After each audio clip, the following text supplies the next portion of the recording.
Welcome to Behind the Brief, the podcast where we go beyond the buzzwords and into the real stories behind great products, great brands, and great people actually building them. Today, we are in Founder Series, the series where I sit down with the people building modern B2B companies and we get past the pitch. We don't talk about what worked. We mostly focus on what's not working, what they could have done better, but the human version of their journeys specifically. So I would love to talk about the mistakes, pivots, and the not so glamorous side of building a product in today's world. And my guest today is Shayaan. He's one of the founders of Opptrack. Welcome to Behind the Brief, Shayaan. Can you say to people who maybe don't know about you and Opptrack? Yeah, well, thank you for having me. I'm always more excited to talk about what didn't work because that's the kind of content I like to consume. So this is going to be a lot of fun. I'll be super honest about all of our struggles and everything like that. So my name's Shayaan. I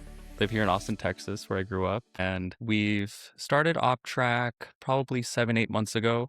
The backstory is that my first job was in marketing, actually, before I ever built anything using tech. And my first real job out of college was building natural language processing systems on media monitoring data. So you can imagine all the data on the internet, and companies want to know what's being said about them. Is it good? Is it bad? Who's writing it? How many views is it getting? And so there actually 10 years ago, there were a lot of challenges with natural language processing. That stuff these days, it's just made it trivially easy.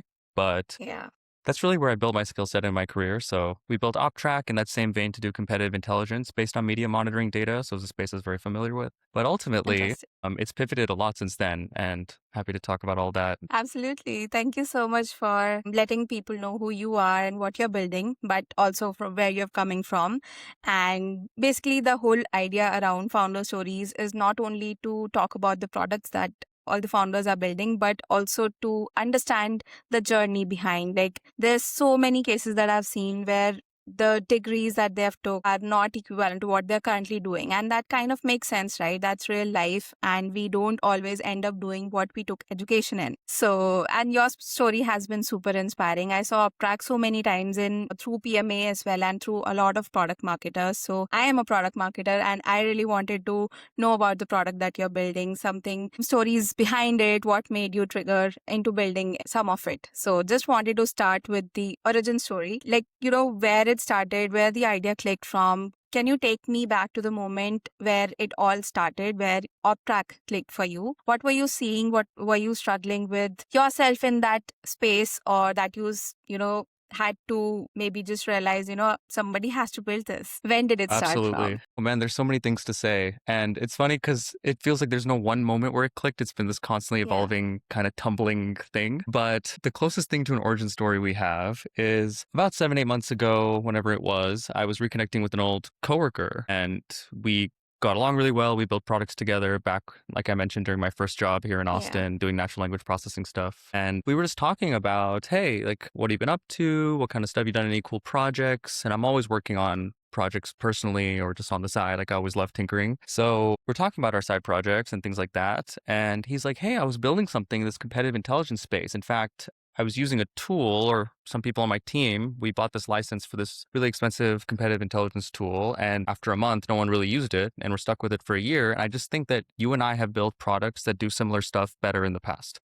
Right. And so maybe we could give it a try. And I thought that sounds like a lot of fun. And I didn't know how ignorant that statement would be. I mean, fun is always there, but also it was way harder than building anything is way harder. So that's how we kind of got started working together. And we thought, oh, let's start with competitive intelligence data that no one's really looking at. Like, maybe we focus on Reddit and LinkedIn and sources that are hard to get, or Slack communities, maybe some more honest user feedback kind of places. Yeah. And so as we started talking to product marketers and saying, okay, you're doing competitive intelligence, is this valuable? Can we do something here that hasn't been done that you do manually, or that would save you time or bring you real value? We quickly realized like that is just the smallest part of the whole story. And the first kind of feedback we got from one of our good friends who's been a product marketer for a long time, he said, okay, well, I look through sales calls to figure out which competitors are being mentioned. Are they the Yeah. incumbent? What about them specifically is moving the needle for buyer decisions? I mean, you can monitor stuff all day, but who's actually making decisions and why? And I was like, okay, that's another interesting source. Let's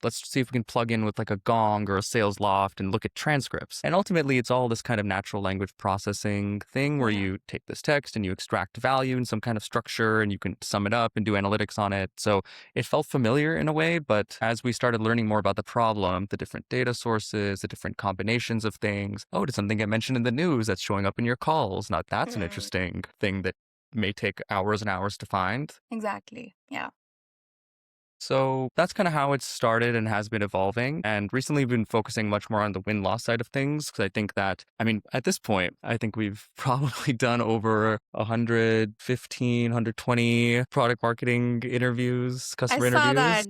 and I missed it. How is that fair? You're part of the next one because I said I'm 105 in the sure. post, so now 120. You're part of the next 15. Yeah, Oh, that's and super interesting.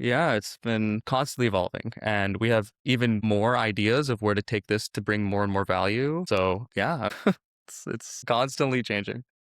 Actually, I remember the day you actually demoed it to me, and we actually ended up discussing so many features because I saw your facial expressions and you were feeling overwhelmed. Like, there's so much to do, there's so many things that we need to be doing, and we are planning on doing, right? You already thought about all those features and the need for them because as a product marketer, I've been inside out of these win loss campaigns, win loss analysis, and I know the pain points that we still have. And I think the authority and the credibility for the data, all of that we talked about was super interesting to me as well, to be able to see where this can go and how much it can help product marketers. So that was pretty interesting. So thank you for taking a lot of your time and showing it to me what you're building and putting me as a product marketer from a third person lens and giving me the platform to actually showcase what could help in this space. So, but Yeah, yeah, and I do you're want to very follow up. welcome.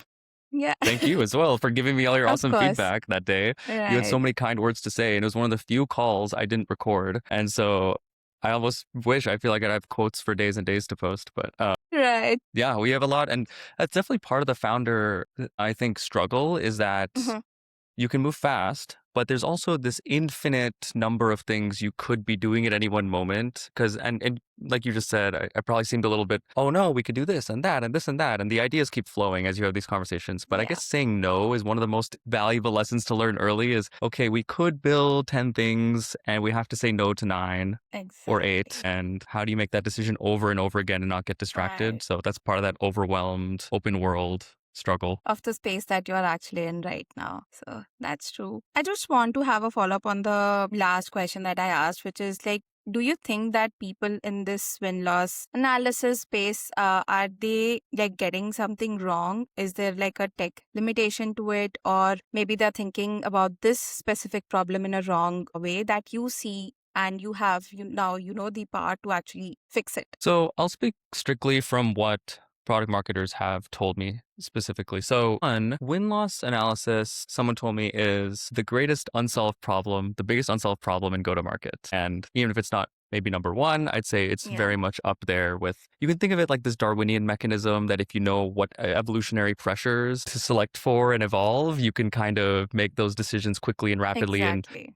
Yeah, right? And so it's very make no important to mistakes. just, right, at a baseline. Now, there's a disconnect between how important it is and how many companies really put resources into it. And that I think is like a really interesting gap to explore. Why is that? So you'll have leaders like Doug, who will say, Doug Kimball, I mean, who's given numerous talks on win loss analysis, and I was lucky enough to attend one of them. And it's like, yeah, I mean, this seems like, why isn't everybody doing this? But the question is then, do the executives have buy in? Is there a clear ROI to these efforts? How time and resource intensive is it? And so Exactly. when you start looking at those, it actually becomes quite difficult to do correctly in its scale. Right. And then lies, I think, the big disconnect between how important it is and how many companies take it seriously or dump resources into it is because you don't Right. get a whole lot by dumping a few inefficient, badly allocated resources. Like, yes, you can do a handful of interviews, but one of the big difficulties there is, okay, let's say I lost 100 deals and I want to know what happened in them. Well, Hmm. not all 100 are probably as important as each other. So you have to know which ones are the most valuable for me. Like this could be a small, tiny little deal with like a one call Yeah. and it was lost versus, okay, we made it 6 calls in and it was 6 figures and we lost at the finish line. Like that seems to be a little bit more juicy to dig into. But Right. there's that prioritization because I can't interview 100 people. I could probably select a subset. Now, of that subset, how many of them are going to respond? And that's another difficulty, which is just, do I incentivize them with the Amazon gift card? Do I send them 10 emails? Is it an industry where they're even able or encouraged to share this information versus discouraged? Like someone who's working in the doing win loss in this travel industry told me when he sent out surveys, like quite literally like surveys, there was a 70% response rate. Now, I think that's kind of like a dream case scenario, right? Other industries, they may not even tell you which other Exactly. competitors they went with because they're like, Right. Yeah. we're secretive like that. And so that kind of sums up the problem a little bit. And this is purely from what I've been told about people who've done a Right. lot of win loss. Now, you've done win loss, so you tell me how on the money or how off was that? I think it's mostly like you hardly get access to that data, right? And it's super secretive. People don't want to do that because then if they have that data, they would want to come up with some strategies to actually get over it the next time. So there's no playbook.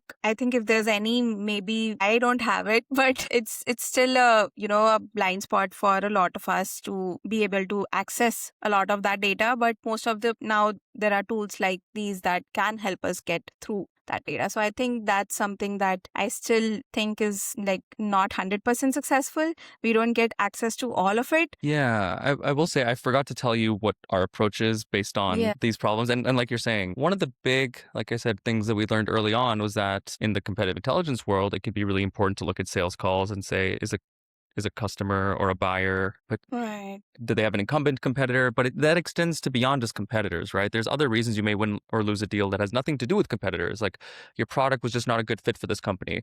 Your product was not ready. Like for us, we're running into an issue where we need SOC 2 Type 2 compliance for a customer who really wants our product, but that's a very difficult, expensive thing to get. And if we don't have that, we might lose the deal. So it's like, Mm-hmm. okay, that has nothing to do with a competitor. They don't want any competitor's product. They want our product, but our product simply does not line up to what they need. So I think that the sales calls, customers tend to oftentimes reveal what was their buying criteria or which competitors are in contention. Now, I would say that this is certainly not 100% of the time. It's probably close to about 60, 70% of the time from our analytics.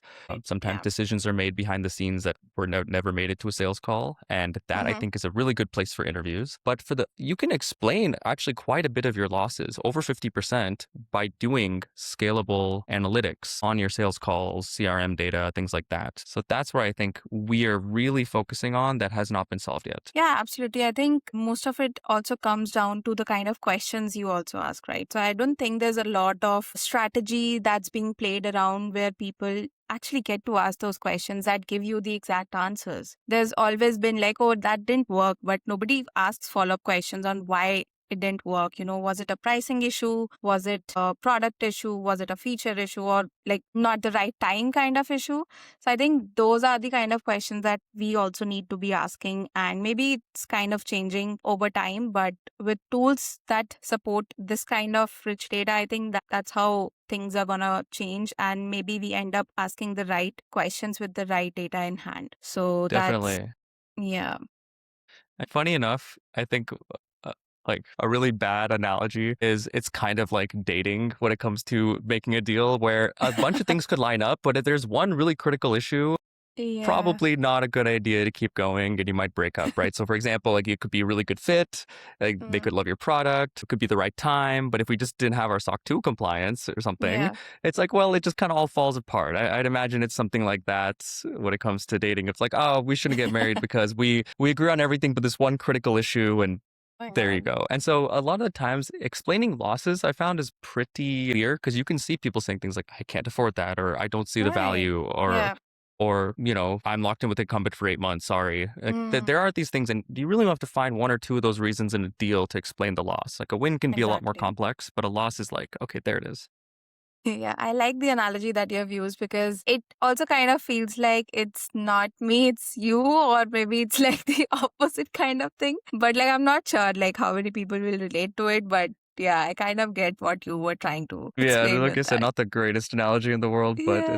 it's funny at least. It still does the work. So I just want to focus more towards the early days. You mentioned that you have gone through a lot of iterations over the last few months, that since you have actually started building Opptrack. What was the first rough version of it? How did it look like, and where the product actually surprised you? I know that building from zero is like nobody warns you about some of the basic things that you're like missing out on while building. So, what were your first rough versions of Opptrack, and how much of a difference is there right now in the current one? Man, it's crazy how much I could talk about how rough and ridiculous it was early on. So early on, the first thing I built was a LinkedIn scraper. So you tell us a company, we find their profile and their executives, Yeah. and we just monitor their LinkedIn posts. And I think Okay. that was like a cool weekend project, but it doesn't really do anything super interesting. Now, from there, we built, okay, let's do an integration with something like SalesLoft and like basically a giant Gong competitor. And we were able to pull in all these conversations and then do analytics. And that analytics pipeline has undergone, I think,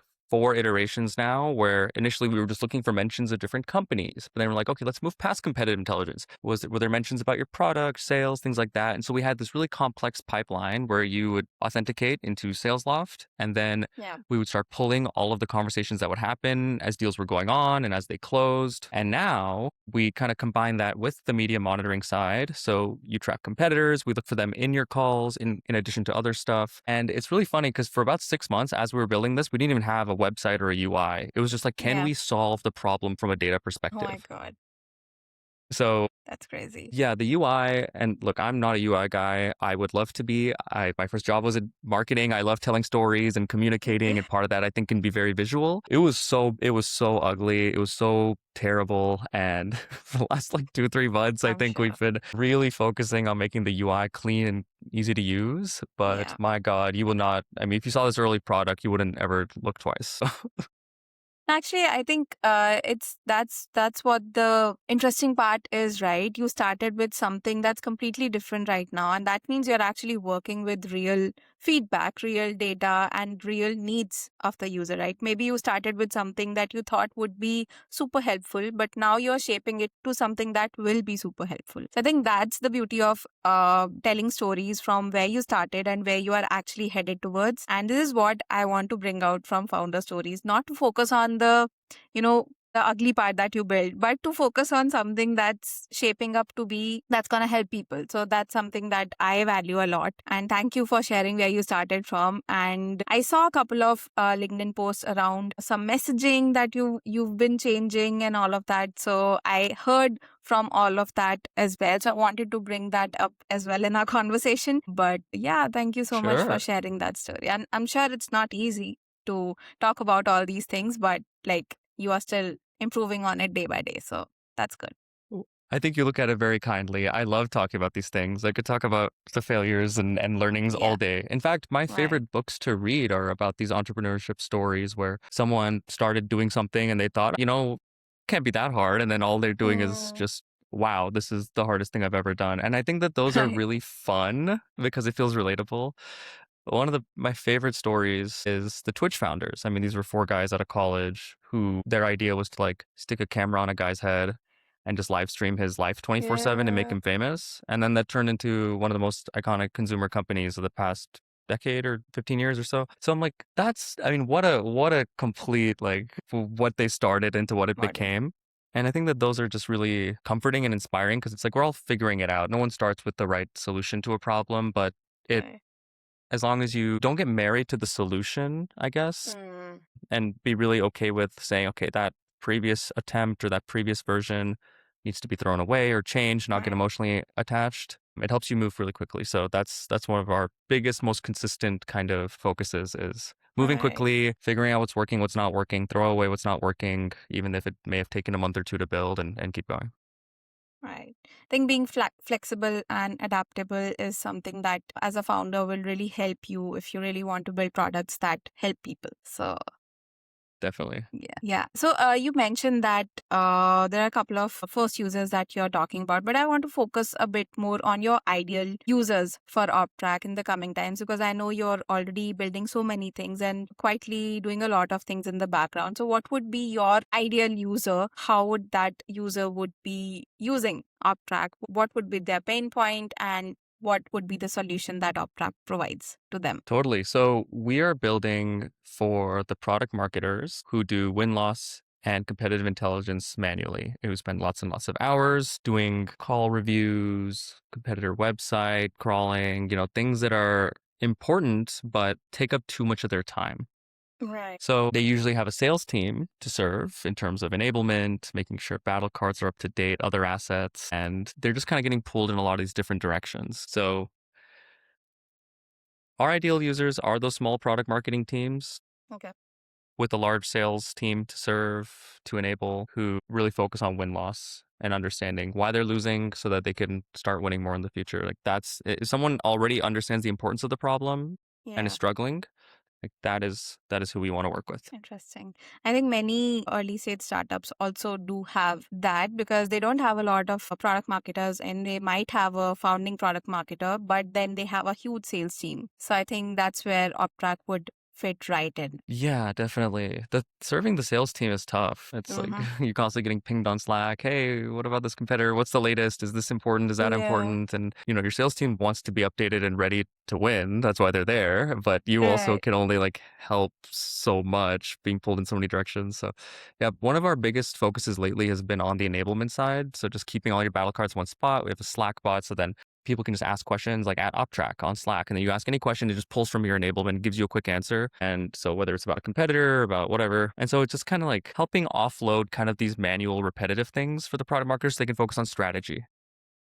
Right. I think you're just exactly pointing out the real pain points of a product marketer because enablement, sales enablement, and internal alignment are the top two most important yet most overlooked aspects of our role because whatever we do in terms of enablement gets overlooked through the sales team because they're already fighting, they're already customer facing, and they are deep into client questions and doubts how to position it in the market. But then on the other side of things, product marketers are coming up with the data to help them crack those deals or, enable the clients. It just ends up getting lost in the mix of it. But if there was another product marketer in this conversation, I would have ended up ranting about how bad that is and how difficult it is to actually solve these problems with the sales team. So, yes, I hope I get to see the live demo version of it again and see how we can actually put everything onto them, get our work done, and focus on strategy for a change. I think product marketers are very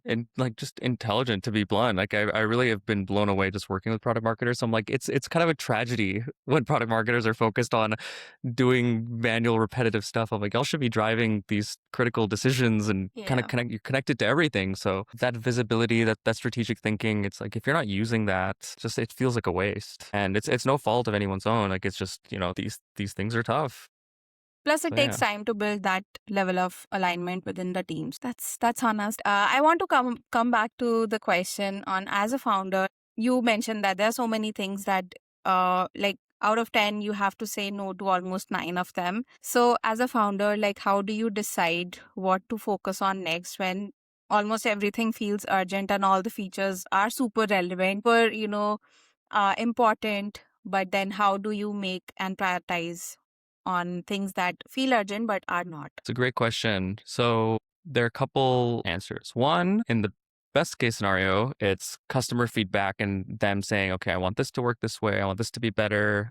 But we don't have enough users to have a consistent stream of that. The second thing is we use our product for our own deals. So whenever we are talking to someone who we think might be a good buyer, we want to know if they didn't buy, what was the issue? Where they were like, I like your battle cards, but maybe if you could just not have just battle cards, but any kinds of assets. So it's not just competitor focus. I'm like, okay, like Yeah. maybe that is something I can build to the next time say, hey, we're not just a battle card serving company. We enable your sales teams for all sorts of stuff like that.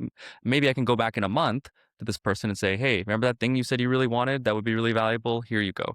So I try not to build too many things. Well, my co-founders and I try not to build too many things that are just like ideas out of our head. Sometimes they're cool or like, oh, let's try this. But mostly it's to those two things, users and potential customers. Interesting. Yeah, I think that's most of how product marketers should also think, like the customer facing the feedback and then getting everything towards what should be working for a product ultimately.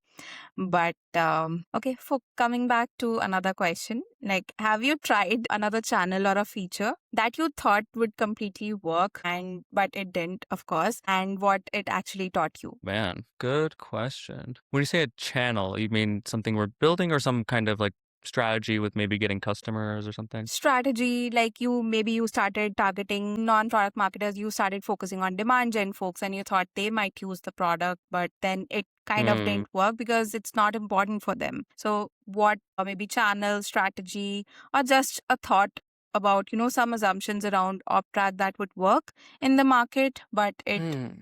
completely flopped and you kind of pivoted quickly? Yeah. So, okay, I've got two stories here. One's really funny. Okay, it's we'll see. We'll see. I might censor it a little bit, but the serious one would be early on. The focus in media monitoring was kind of what we thought the product was going to be, and I think we probably did that for about a month or two straight before we started looking at the sales calls, and that's what really clicked for us. Being like, okay, if we were just going to go down this path and not talk to any product marketers and work on this idea for a year and then come out and be like, we Right. do media monitoring, like really in really cool ways, people would be like, who cares? So I'm glad really early on we talked to product marketers, and we have been focused with product marketers the whole time. I've talked to some salespeople because I'm like, okay, you are going to ultimately be using our Slack bot and getting Right. answers and enablement that way. So can we make sure that you're getting value too? But we haven't tried to kind of work with them as our customers in that sense as deeply. Interesting. Um, the product market has always been our focus. So I'm actually pretty happy about our focus there, which has been good. We're thinking obviously growth marketers have some overlap. I think it can, vary, but I've been trying to talk to a little bit of the growth marketing side of things recently, see if there's any kind of adjacent problems, Right. but it hasn't really gone anywhere yet. So I would say that the funny story is, okay, this is a little embarrassing. So sometimes I'll post on Reddit for a couple of reasons. One will be just to have the conversations and meet people. In fact, we've had a couple like interviews just from Reddit. And then sometimes it'll Nice. be the kind Interesting. of fake thing of like you ask a question and then you answer it being like, hey, check out this product. Everyone's done that. And so Yeah. what happened was recently I had posted on Reddit, this was maybe a month ago, is under a couple different subreddits that were related. And I hand wrote a post that was Mm-hmm. quite literally just like, hey, tell me about some win loss, who does it, what's working for you. And I hand wrote the post differently in four different subreddits. I Okay. reworded it each time and it was relatively short. I got banned from all four for being a bot like that day. Okay. And I was like, what the hell? I hand wrote these posts. What do you mean? No. So Yeah. I filed an appeal to say, okay, I mean, I at least want to be part of the subreddits. Like, okay, you can delete my post, fine. Yeah. But then my appeal got denied without an explanation. And I thought, what is going on? So I messaged the moderators, and here I am DMing Reddit moderators to be able to have these conversations.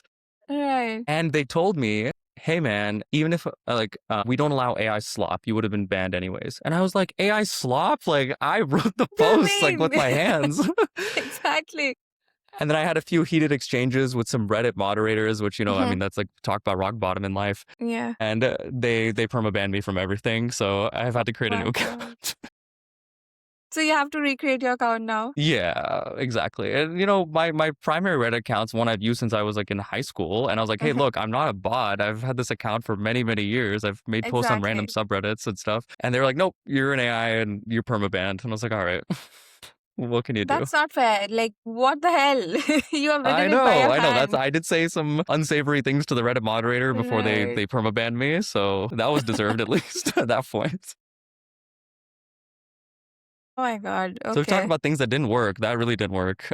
But Interesting. yeah, But even then, like, you can delete the post. Why ban the entire account? Like, right?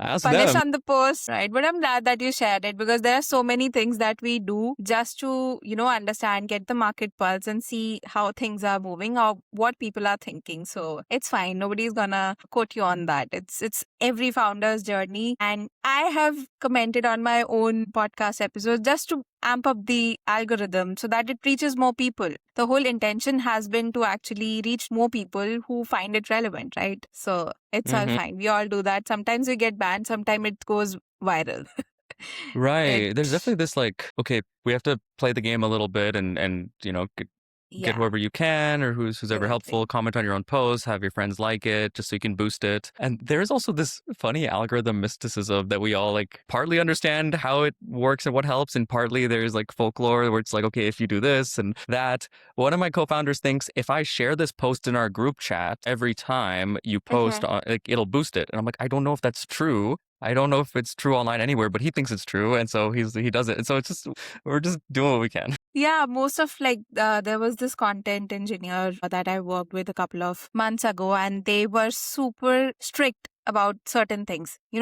Before posting 30 minutes, you have to be very active, keep commenting, keep doing this, keep doing that. Put it almost in every group that you are a part of. I'm like, this is even harder than me creating that post and forgetting about it. Like, I just want to automate these things. Somebody just buffer it up and put it and schedule it. But like it takes time, and even now I'm still doing the same things, but apparently nothing is working because some algorithm issue. They are penalizing AI-slop, but I do write it. Everything is there. There's nothing that we can call it AI-slop, but AI-slop is there. Maybe we Yeah, need that's to definitely old playbooks yeah. are not working. So it's something that they are doing just to amp up the creator side of LinkedIn.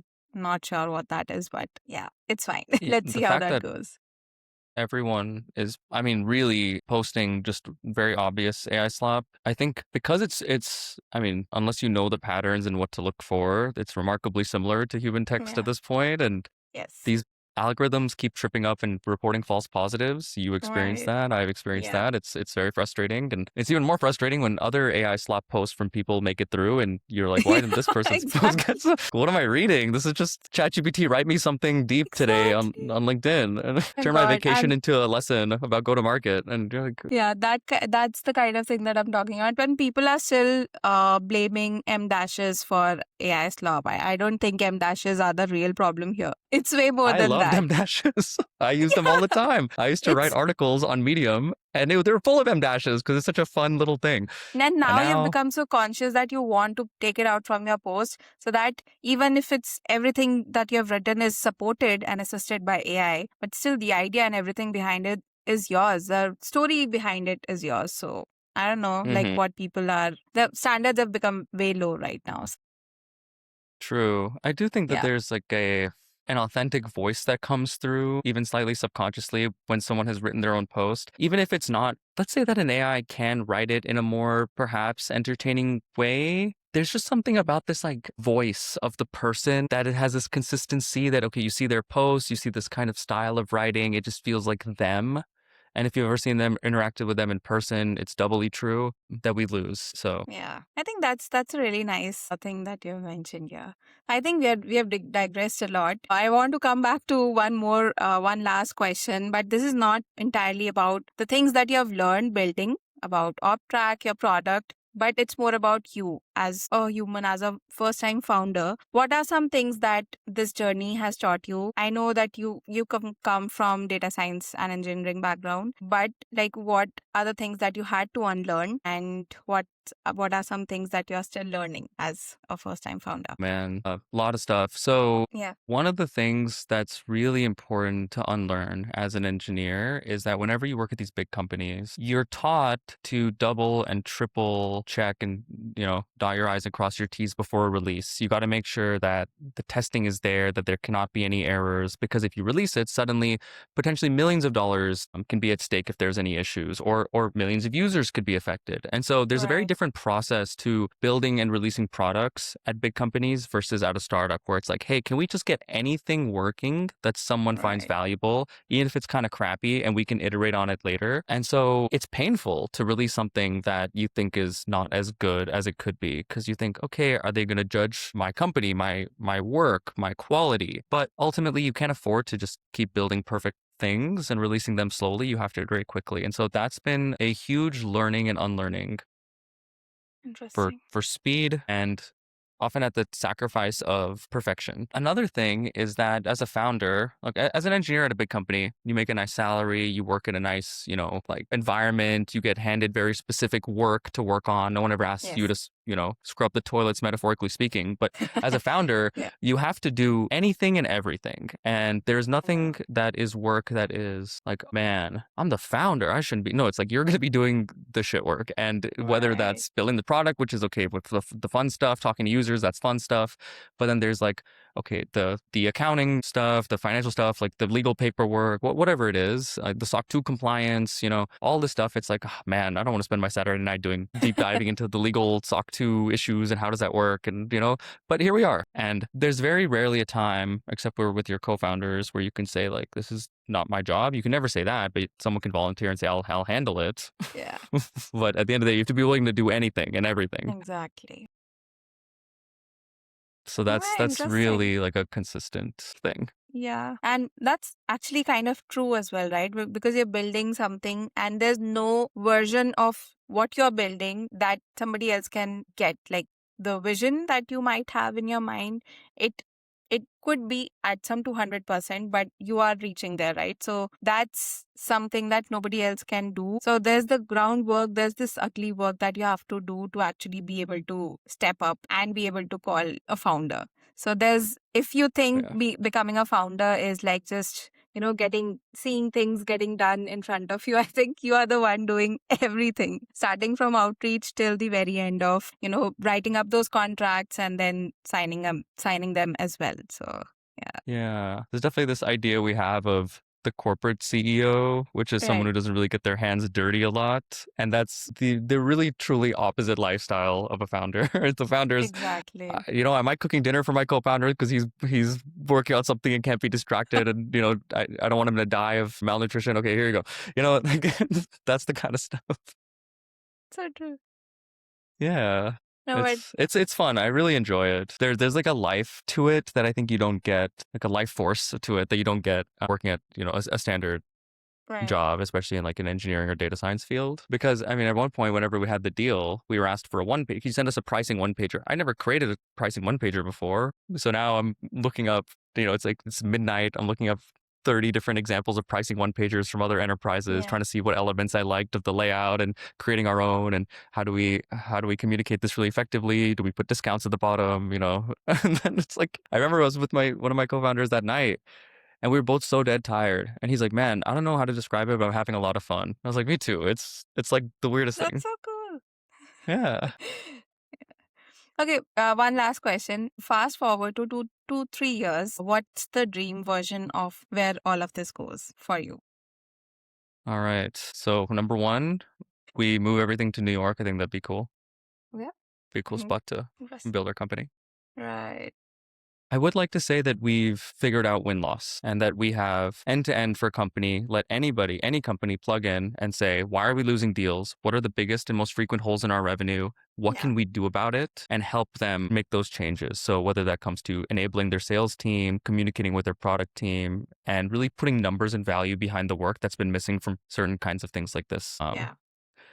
Because I think one of the struggles, right, is with product marketing, competitive intelligence, all this stuff, it can be hard to directly connect your work to revenue. It's not to say it's not impacting revenue, but it's not as clear cut as a salesperson closing a deal. And that has always been kind of a hand wavy thing. And I think of win loss, especially going after lost deals and re-winning Right. them, things like that is a very clear value and ROI on work. And I really think that there's something big that's been unsolved there for a long time. And in an ideal world, we are the ones who figure that out in New York. Absolutely. I would love to have an in person when everything goes as planned, and it will be. We'll So, do it. yeah, absolutely.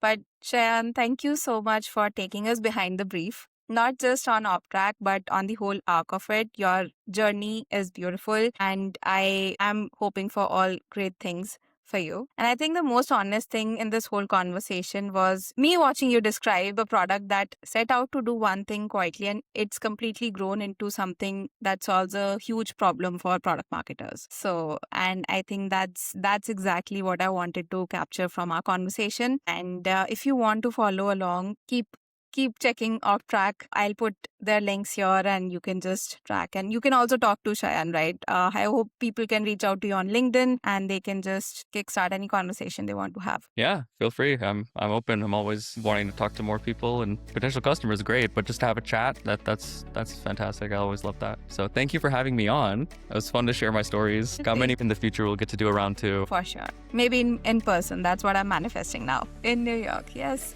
In Times Square. For sure. And if you love this episode, stick around. There are more founder stories coming on behind the brief, but this one is special because Shayaan is a really good friend of mine, and we might have a part 2 coming in. You never know. So until next time, keep learning and keep experimenting. Stay curious. This is Shruti on Behind the Brief.